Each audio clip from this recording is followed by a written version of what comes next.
Okay, well, welcome back everyone to our renamed committee, or I should say renamed working group. We're now called the Zoning Bylaw Review Working Group. So congratulations. Woo woo. We tried to take recodification out of the title because we're really no longer doing recodification. Right. Even though this is technically the second phase of it, but we're just trying to reduce confusion. So three items on our agenda today. I want to try to cover the roadmap, that document of all of our zoning bylaw changes that we've been planning on making over time. Specifically talking about the warrant articles that we'll be bringing forward in April. And then I want to introduce you to the Senior Care Retirement District zoning amendment, and sort of summarize what the planning board heard last night from the development team. And then we want to talk about our future schedule, because we've got limited time, as you know, to publicize here and get these articles ready for the select board to execute the warrant in, I think it's late January is when they actually execute everything. So it's important we get rolling. So first and foremost, I'm going to share my screen and show you the current version of the roadmap. So can everyone see that? Yes. Yes. Got it. Great. So because we've had this Senior Care Retirement District amendment come through, we basically heard about it approximately 3 or 4 weeks ago. It sort of took a place on our list of the agricultural regulations that the Bobs have been working on, and it sounds like they're very close to a final version of that. But considering the fact that we've got other priorities, we just sort of bumped everything down a bit. So as you can see, for spring 2024, we want to try to tackle the definitions, and I'll explain what that is in a minute. Again, I'm going to introduce you to the Senior Care Retirement District change. The planning board was also interested in the conversion of a dwelling and making some changes to that to make it more consistent, and to change the effective date for which someone might be able to apply for said special permit, or when a structure would be eligible for that use. There's some interest in changing Mr. Cod, or at least adding some language to Mr. Cod that makes it more clear that the planning board is the one-stop shop for all approvals under that overlay district. And that's the mixed residential and commercial overlay district.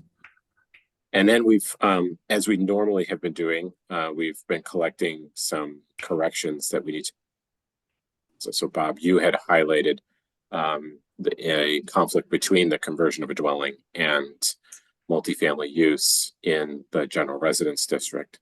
And so those are some of the things, as an example of one of the corrections that we want to try to tackle for spring town meeting. Town Bunkers also identified an error in the fresh pond table. So an elevation of a fresh pond. So minor things, but housekeeping items. So what does that mean? So that basically means that our non-conforming Article 10 was pushed out to fall 2024, as were the ag regulations and the earth moving. And as you can see, home occupation also was pushed out, because bringing forward what would be, in essence, potentially 10 articles to town meeting for spring, we felt like that might be a bit too much. And so home occupation was the one item that we decided to just push off to the fall. So now we're at approximately 8 articles, depending on whether or not we want to make these general corrections, and if we've got time to do so. So that's the story.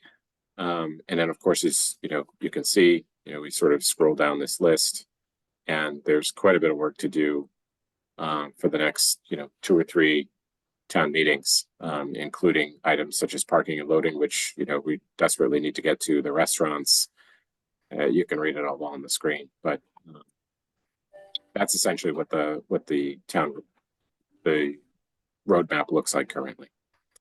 So I want to pause here, answer any questions, field any comments. if you have any. When we're discussing this, Jed, I think it should be paramount that with the definitions that we assure people that there is absolutely nothing changing. It's going to bring it back to what they were used to dealing with, because the new configuration has caused problems. And hopefully they'll take that because that's what it is. And it should just pass on the blanket, my hope is. Ideally, a lot of this would pass on the blanket. I don't think senior care retirement would, but to your point, Pat, yeah, the definitions, and so I can sort of explain it really quickly. The definitions change that we're attempting to do is essentially just remove the categories that the Bobs had created for us and go back to the way it was originally found in the zoning bylaw before recodification, which was just an alphabetized list of items.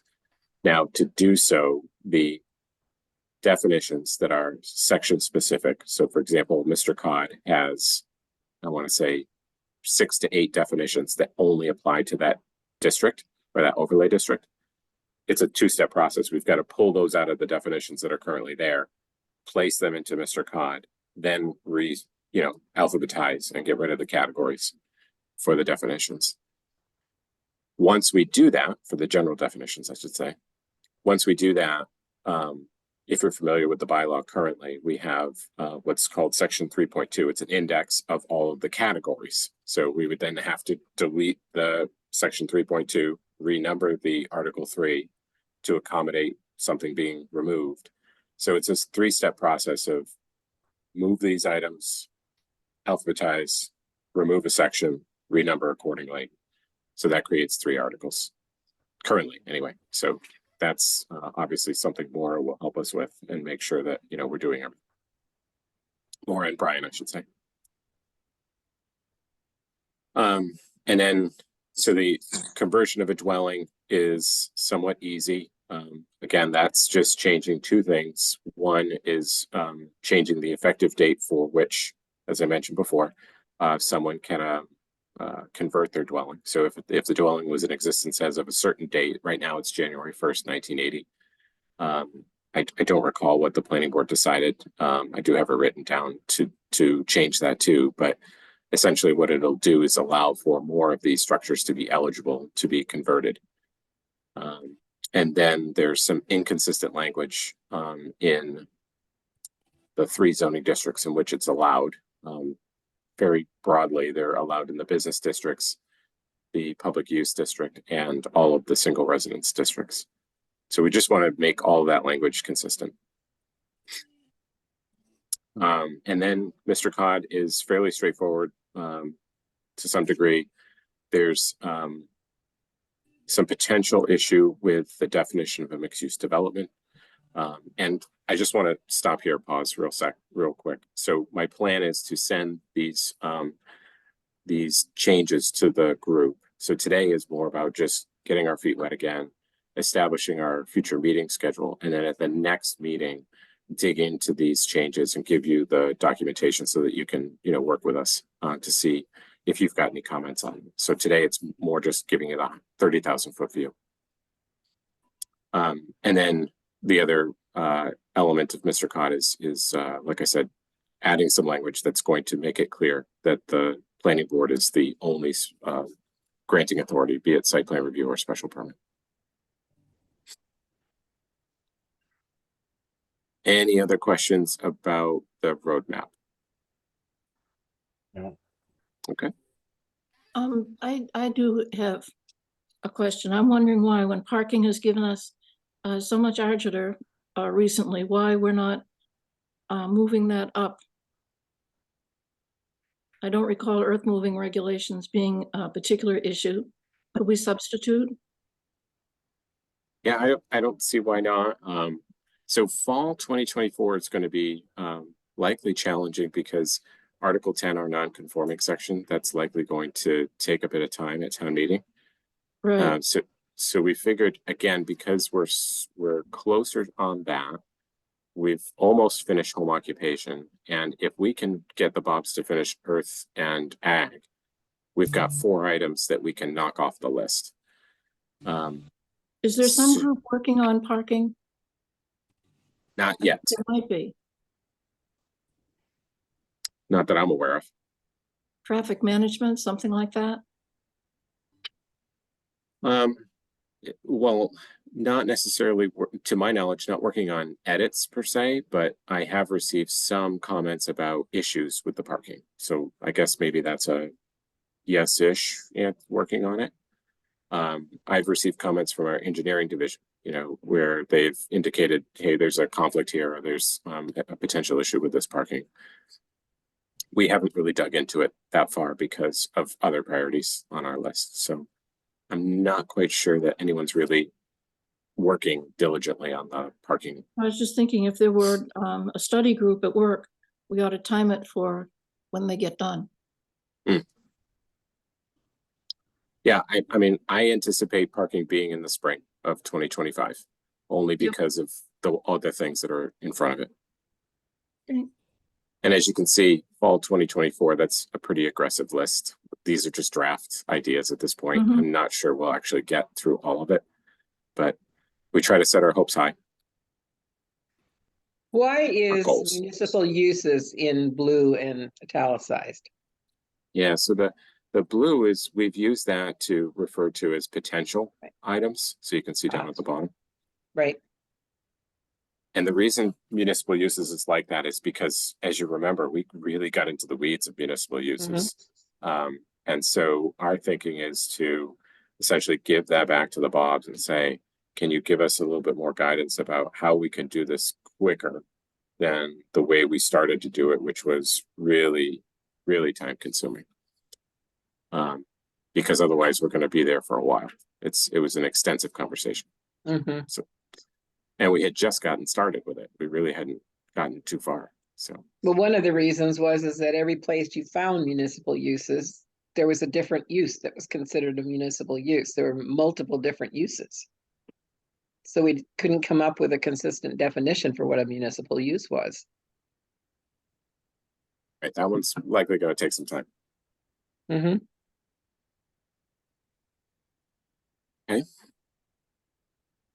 So let me introduce you to Senior Care Retirement District. So I'm going to start with I'm going to start with the presentation that the planning board saw last night, and I'll just give you a brief overview of what the plan currently is. So I think everyone got a copy of this presentation prior to the meeting. So in the event that I forgot to send it, just let me know and I can send it to you. It's important to know that this kind of district is a unicorn. There's only one of them. That's true. This is the one. Yep. And so it's located, for everyone who doesn't know, it's located up at the interchange of 28 and 151. The Senior Care Retirement District is a small section of this larger parcel here, or series of parcels. And essentially, I'm just going to skip right to the conceptual plan.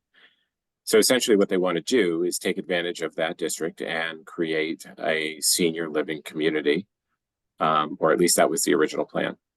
And as you can see up on the screen, it would be a combination of market rate and affordable. So your 100% affordable senior living facility would be item C. There would be market rate here and here. These are cottages. This is more of a, as you can see, a single story, multiple story, single building. Each one of them having a certain percentage of affordability. And that would allow them to take advantage of the density bonus within the Senior Care Retirement District. So these folks first met with myself and Peter Johnson-Staub, I want to say about a month ago-ish, and, just introduced the concept to us. And, at the time we were saying, well, look, I mean, the town really needs and is looking for, wherever they can, workforce housing.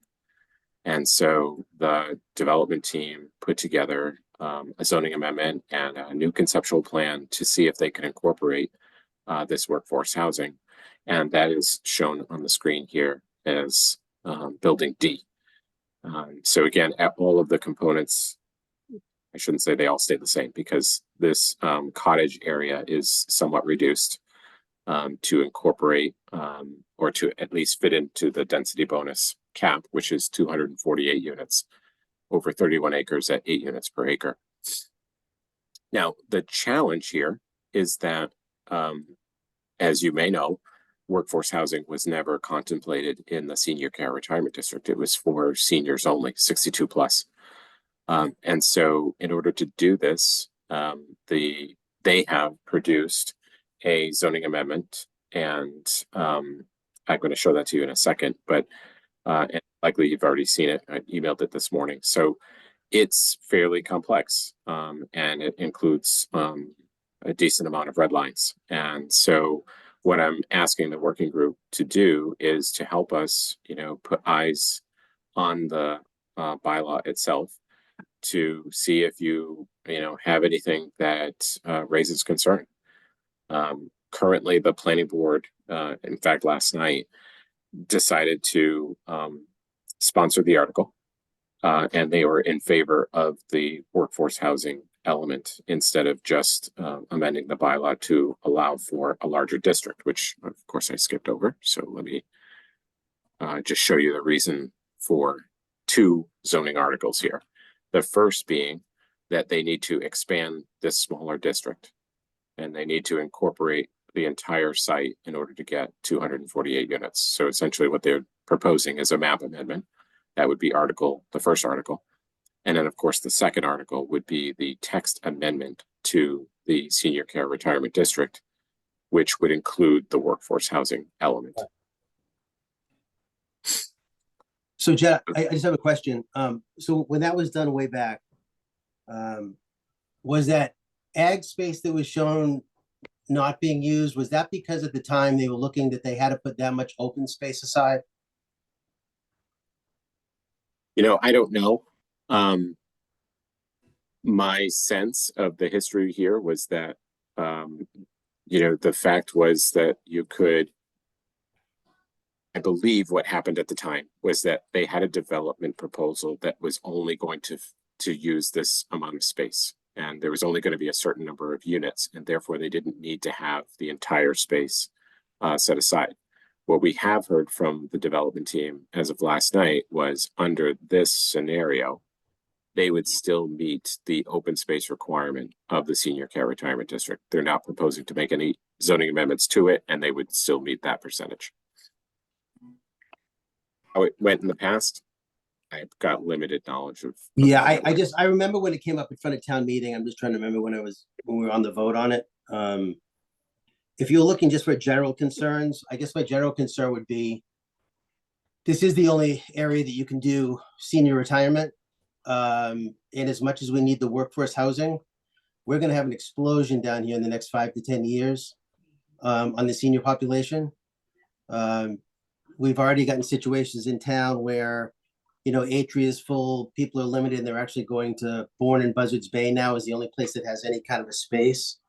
And if you take a property that could be zoned for senior retirement and switch it to, I guess, kind of a mixed use, you actually lose the amount of extra units you could fit in for senior retirement.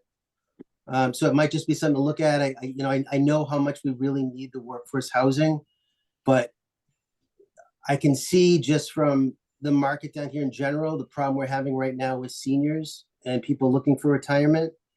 And in many cases, if they can get into a retirement community, it may open up properties down here, for sale, purchase, or rental use, or something that maybe could be used for another process. I know that was a big concern when they were looking at those retirement districts. We were at town meeting before. It's just we're so extremely limited for it down here. And I mean, even downtown, even on the affordable, we're doing the senior affordable on the corner of Scranton. It's really a small amount of units. Pretty much those are all going to be taken, right away. And there's just nowhere else down here to put it unless we can find some kind of other property down here that we could zone senior retirement. I just don't know. But I think the senior retirement issue is actually may surpass at some point our workforce housing issue down here in the next 5 to 10 years. Yeah, I hear that, especially as the baby boomers age as well. I mean, we're all Yeah, gonna need it. and plus you're also going down to, just to meet state law, everything's going from 62 down to 55. So you're also, you're adding another age class in there. It's actually going to make more of a pull for those kind of projects. Mhm. Rob, Yeah, I think when this was first brought up, there was acknowledgement that there's just no place to put it, with the stipulation that the only way that this could happen is if a developer would buy a bunch of properties and combine them. That was the only way it could have been done, other than right there.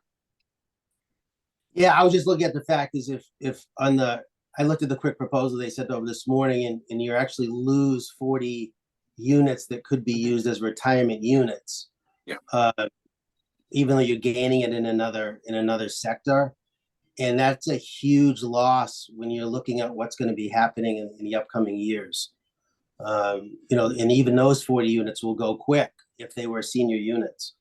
There's just there's no place right now. We've had the situation with workforce, we've had the situation with lower income or families that can't stay here. You're now already moving into a situation where seniors can't stay here, where families would want to stay here. And you may just be adding on to the problems we have now if you were trying to do it in that same, kind of a same plan like this that splits it off. If it was a separate parcel or something, I could understand it wasn't set aside.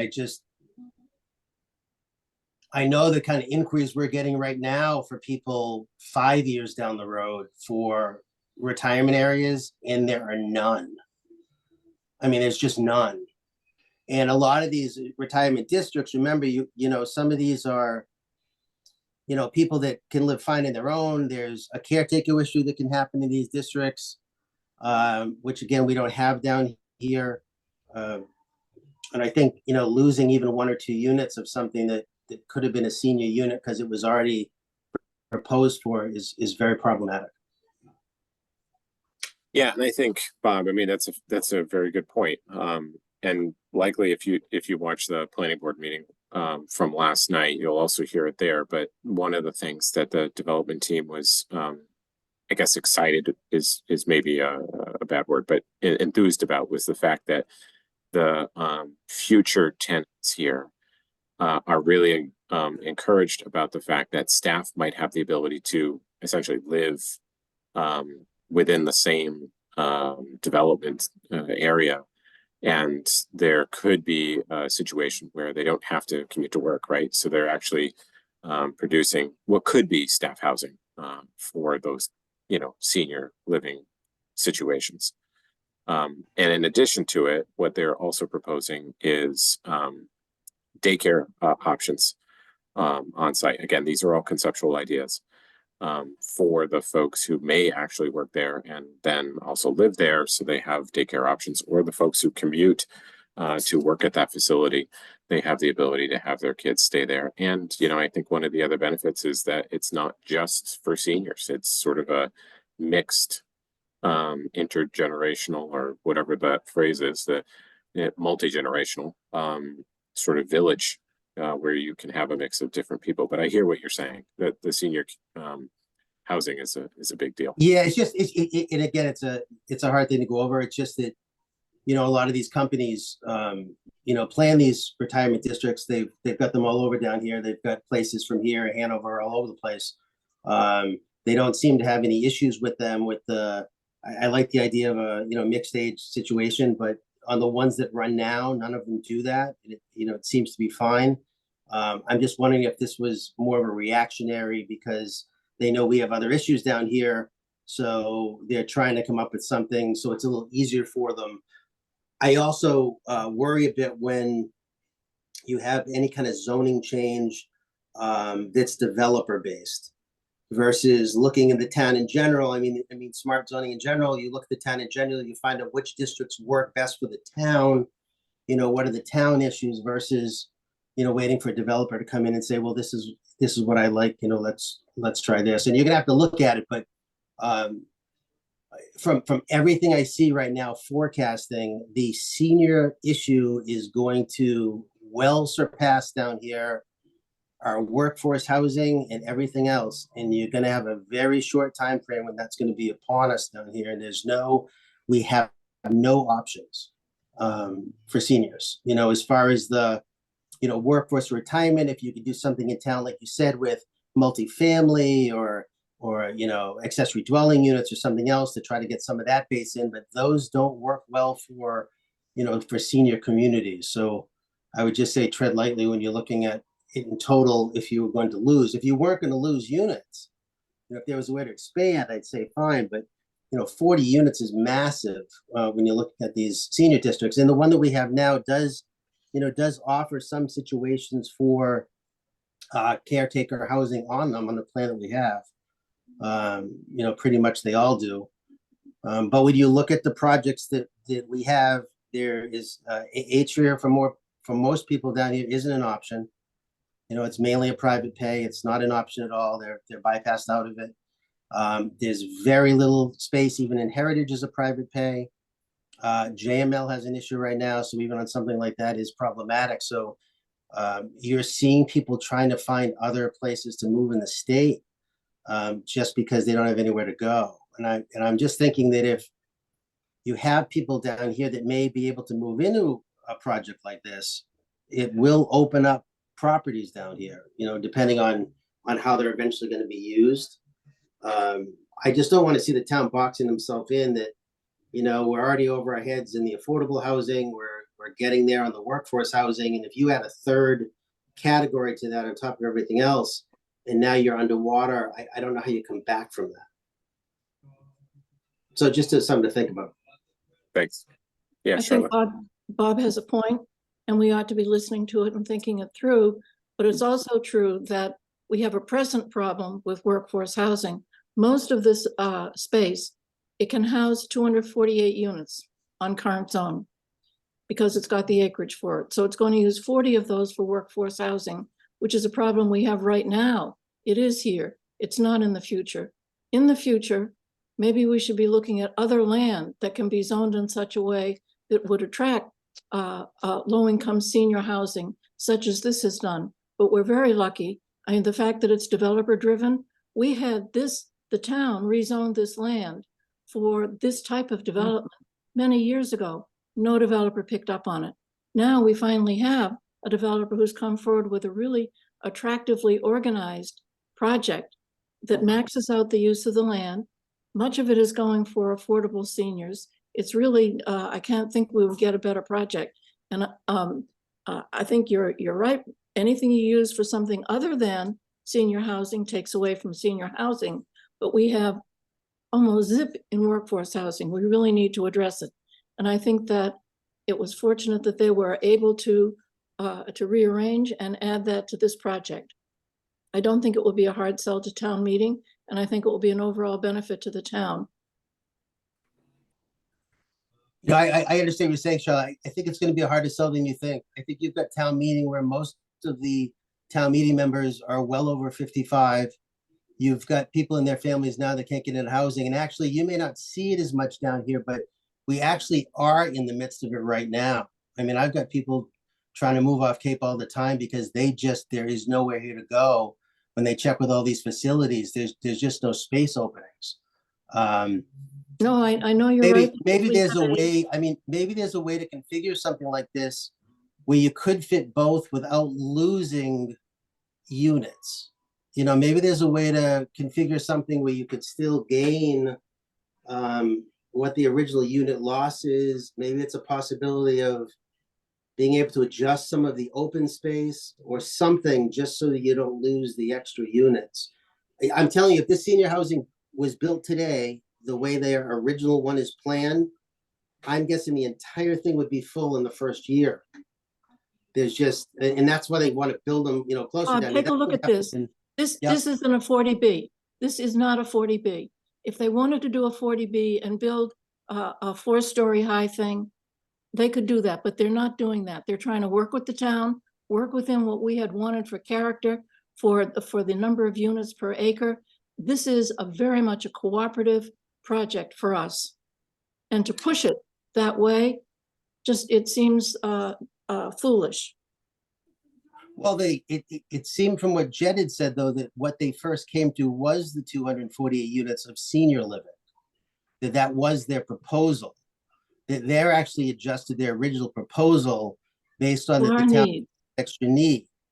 But what I'm saying is the town has a need for the 248 senior. There is no other place in town to build senior housing.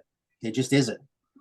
You know, if this is a one-shot area, unless you can find something else, this is it. And when there's nothing to stop a developer to put in a 40B senior housing. Nothing. They can go right ahead and do it. Okay.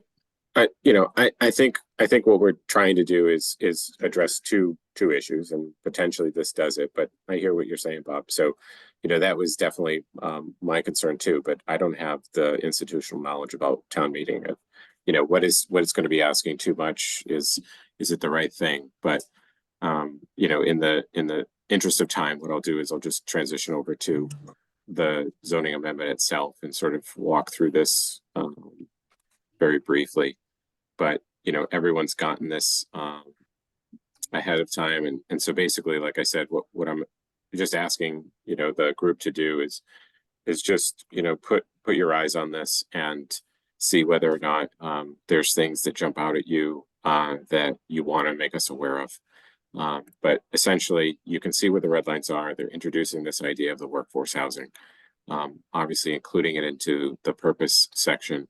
And because of the fact that there are certain elements of affordability which would be included on the SHI, and because the senior care retirement district has an age restriction, they have to create these sub-districts in order to accommodate the workforce element. And so essentially what you're seeing here, and it's better shown on the second page, is that both of these items would be special permits. And on this column here, you would have the workforce housing community as a special permit use in that district alone. And the reverse situation in the senior care retirement district, the community itself would be a special permit, but only within that certain sub-district. So one of the first items that came to our attention was this idea of 62 plus. So Bob had mentioned it just a few minutes ago, but I actually spoke to the developers again last night. And, this is one of the items that they had brought up to us, and I just had not understood it thoroughly until last night, where with the age restriction, it says, person 62 ages or older currently in the bylaw. And then it says, except their spouses and surviving spouses. Well, apparently that is not consistent with federal law. In federal law situation, that's my understanding anyway, that only people who are 62 and over can live there, and that includes spouses. So you have to be 63 or 62 and over as a spouse in order to be eligible to live at that facility. So what they're doing is they're asking town meeting to consider changing that regulation to 55, because apparently there's more flexibility in 55. So for example, if I'm 55 and I live in the facility, I can have, let's say my spouse is 52, he or she can live there with me and not have some sort of conflict with the fair housing law. So that's the first and important item that the bylaw seeks to achieve, along with clearly creating those sub-districts. So Jed, just a quick question. So doesn't it have to be 55 now because that's what the fair housing law says? Sorry, say that one more time. Don't these have to now change to 55 years or older because it doesn't match fair housing? Isn't 55 the new age they use for fair housing? It's my understanding, and hopefully Brian could chime in and help here if I need it. But my understanding is that there's a provision for 55 plus, but there's also a provision for 62 plus. So there's two different categories within that. And the 62 plus is more restrictive. 55 is more inclusive, more flexible. Yeah, it is correct. There's two different back-to-back provisions of the Code of Federal Regulations, which are CFR. One deals with 62 plus, the other deal with 55 plus. I'm not entirely sure the 55 plus definitively includes spouses and kids. I would just want to double check on that. But I do think that there are other components associated with it that allow greater flexibility for those kinds of communities. Great, thanks. Jed, there's also under 1 and 2 that they said, no, they were not going to provide, and that is skilled nursing units. Right. They're listed in there. And so if we are tailoring it, do we want to allow that? Or do I myself would like to see this be a transitional sort of facility? Yeah, and I think the key phrase here is it may include independent. I know, but that's going to come up, I would suspect. And then people are going to assume because it was in here that that was meant, and then it doesn't happen. So I'm not sure how to handle this. I've just had time, as you know, to read it more thoroughly. And that's a question I would have, because it could be something that they may add on later too, if the Well, need presents itself, but enough of the residents want to have something like that. Yeah, I mean, obviously within the density cap, yes. Yep. Mhm. Okay, so this, I'm not going to go through all of this language because that's an awful lot of red lines, but essentially what it does is, because the original bylaw defines what a senior care retirement community is and what the unit would include, which is what we were just talking about, they also did the same for the workforce housing element. And then there's this whole conversation about density bonus. So as I mentioned before, in the original bylaw, if a developer was producing 15% of the senior care retirement community units as affordable, they were eligible for a density bonus of up to 8 units per acre. So essentially what they're doing is just allowing for that for the workforce housing element as well.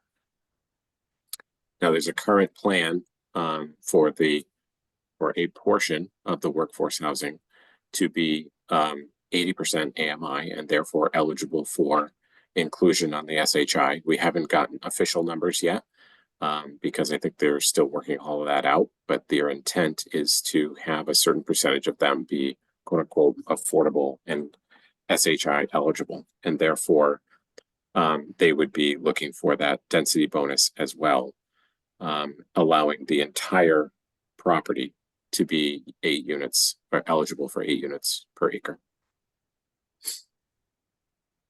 And then so on the following page, we've got information about accessory facilities. They were a little concerned about the fact that the current language doesn't include a provision for a wastewater treatment facility because they would be proposing one. And so they've added some language here, which I think we would want to tweak a little bit.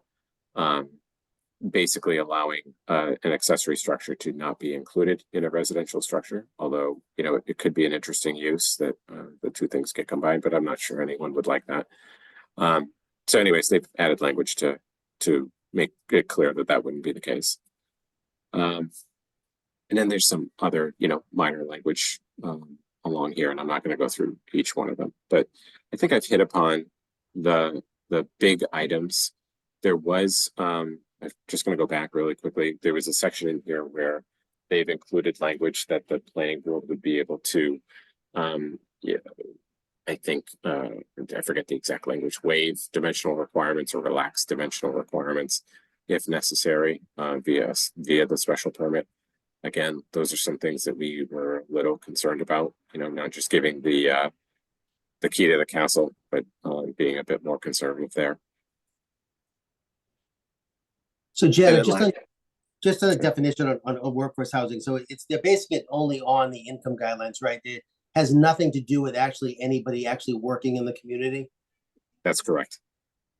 So for local preference would be the same local preference we had before. A small percentage would have to be local. They indicated last night that they would be open to a local preference. I think state law says 70% is your cap. I've heard that multiple times. So so on the workforce housing would be the same, pretty much the same qualifications as the affordable housing guidelines, wouldn't it? I mean, why specifically the word workforce versus something? I'm just a question, you know, because when people see the word workforce, they're assuming it's for the workers in town. It's just an assumption you would make. But it seems like workforce is only really the income guidelines. That's right. It generally is AMI driven. Yes. So do you think we would we, just because of the location of this, just where it is in town, do you think you'd be getting a lot more pull from people from off Cape on the bridges because it's so close to the canal and the, you know, I know we have the need down here, and I'm not saying we don't have the need. I'm always trying to think, how can you help the people that are here now versus, I know what happens when stuff opens up. And again, I get lots of calls from people on the other side of the canal that just don't living on the other side of the canal, but they work in that end. And they would much rather live here and work there. Nothing against across the canal, but it's just something else to think about. If it, you know, we'd really have to figure out what the local preference available would be to see how much that's actually going to help. Again, we have a workforce housing here right now in town. Yep. They have in the surrounding towns, but once the preference units, you only get so many units of preference, and then everything else is open-ended. And would that go to would they have to do those through lottery systems or no? I think you would, because it would be a local action unit and it would be included in the SHI, would be considered an So that would be affordable good unit. so that would just be good to know at the time what, you know, what the process would be. If it would be a lottery system, you know, what would the preference that we could use here be versus anyone else? Because most people in the state, you know, a lot of the times you see a lot of these projects, and if you go over the residency in the projects, the main portion of the people are from off Cape. That just relocate here for all these projects. Okay. Mary, No, that's good. Good intel for certainly for the precinct meetings and then our public hearings as well. So as you can see, you know, just to wrap up, because it's quarter of, and I want to make sure that we all respect the 2 o'clock hard stop. So there's quite a bit of stuff here, a lot of material to go through. So if you could, you know, just put another set of eyes on it, go through it as if you were a planning board member. I'm going to stop sharing. Just give us your thoughts. So, I mean, it sort of leads into the next agenda item, which is future meeting schedule. So I know everyone doesn't have plans for Christmas, which is handy. So I'm proposing that we meet after our Christmas meals, Christmas Day around 1:30. Does that work for everyone? I'm kidding. So I don't know what the week of Christmas looks like for everyone, but it would be ideal if we could meet on the 27th. But again, I totally respect the fact that people have plans. So if that's not an option, you know, raise your hand, shake your head no, whatever. But I'd like to be able to get some feedback from the working group before the public hearing opens by the planning board. So right now we are tentatively scheduled to open the public hearing on January 2nd. So if there's a chance that we can meet before then, that would be great. I can do the 27th. I can. I'm not sure at this point, Jed. Bob, you or no? Yeah, if we, Okay. You know, if it would be later in the week, I know we're meeting on Wednesdays, but if it were going to be later in the week, I could say, yeah. Okay, would Like that work like better the for everyone? 28th or 29th. That's Thursday and Friday. Yeah, Thursday and Friday. All right, I could do either one of those. I'm gonna be here all week, so. Either of those work for me. Yeah, that's better for me. So it looks like it'd be better for most of us because it's not so close to Christmas Day and anybody who's traveling. Sure. Let's I shoot mean- for Thursday if we can. Thursday, okay. 28th. Okay. Okay. Any time of day that works better for the group is a 11, 1. I like 11. That's Yeah, I my like 11 preference. too. Then at noon, when everybody gets hungry, we have a reason to break. Very smart. So that's the 28th, December 28th at 11. That's right. Okay. And then, because we've got so many zoning articles that the planning board will also be sponsoring the definitions, all the things I already went through. What we'll do, what I'll do is send to the group in advance of Okay. the 28th meeting, all of those items so that we can talk about them on that date as well. Okay, thank you.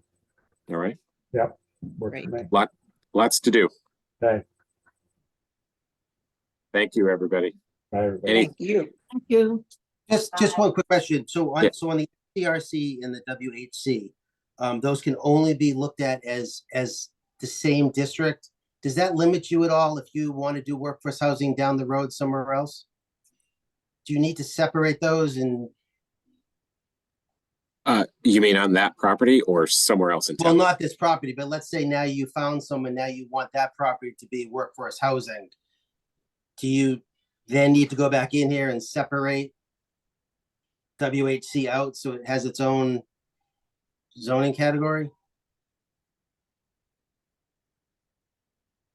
I'd You don't want have to to think answer about that. now, but Yeah, just in right. case, you know what I mean, just in case, because if down the road, let's say down the road, you found something that you just wanted as senior, or you just wanted as workforce housing, would you then have to go through this whole rigmarole again to separate it out? Well, Hmm. right now, there's only one senior care retirement district. It's those two parcels. Yeah, but there isn't a workforce housing, which is just being added to this versus it being its own category. You could always even do it. Correct. You could have even do it over as an overlay there if you wanted. Right. So yeah, don't want you- so I just if don't you want wanted down to the put road. workforce housing on another parcel, you would Yeah. need to create a bylaw for that. So that's what Because- I'm wondering. I'm wondering if you should actually look at the same time, actually creating a bylaw too, so that you don't have to go through this again 2 years down the road. You could have a component to this with this, but you might want to look at its own bylaw so that you have more flexibility later on for workforce housing. That can definitely be something we would do. If we want to create an actual overlay, though, that would probably be something we would want to really take a look at. The parcels, we would want to look at what that would mean for how many parcels and Yeah, so I'm just saying it's an option you may want to consider because you don't want to tie your hands if later on you want something just for workforce housing and now you don't have anything. You only have the one that's connected with the senior district. You know what I mean? And then you'd have to separate, then you'd have to go back to town meeting, you'd have to separate it back out again. So just something to think about. Just think. Thanks, Bob. Appreciate it. Okay, any other comments, questions? Seeing none? Bye, everybody. Take Merry care. Thanks, Christmas, guys. everyone. Bye, have a good Christmas. Bye-bye.